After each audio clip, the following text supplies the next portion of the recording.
lahat mga amigo. Nandito naman tayo sa laot ngayon para maghanap buhay. So ayan amigo, medyo maalon yung karagatan ngayon amigo at medyo mahangin. Hangin ngayon sa amin dito ay bagsak. Yan. So ayan amigo, update na tayo amigo sa benta ng isda natin kapon amigo.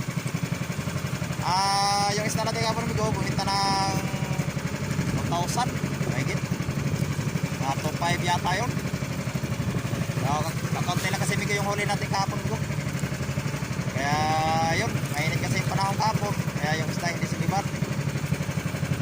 Ganun pa rin ngayon amigo yung panahon amigo, mainit pa rin. At napakaliwanag ng ating kalangitan. Amigo,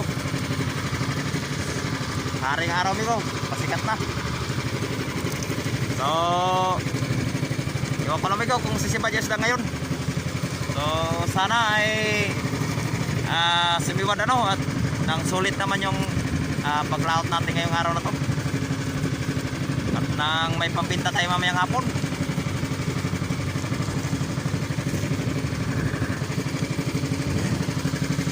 Sana ay pagpalarin tayo ni Lord ngayon ang araw na to at makabili ng bigas.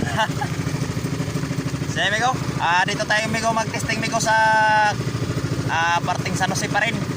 Tapos bago tayo papasok ng Lusa mamaya, pag wala dito tatakbo tayo ng Lusa. So amigo, Samar pa rin tayo amigo, parting Samar. Yan. Medyo mahalon yung dagat yan amigo. Pero kaya naman ang ating maliit na bangka.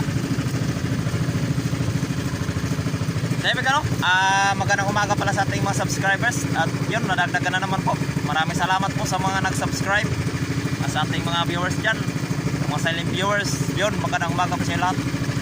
At maraming salamat po sa panonood po ninyo ng ating mga video, sa ating mga vlog. So amigo, at medyo malalaya pa amigo.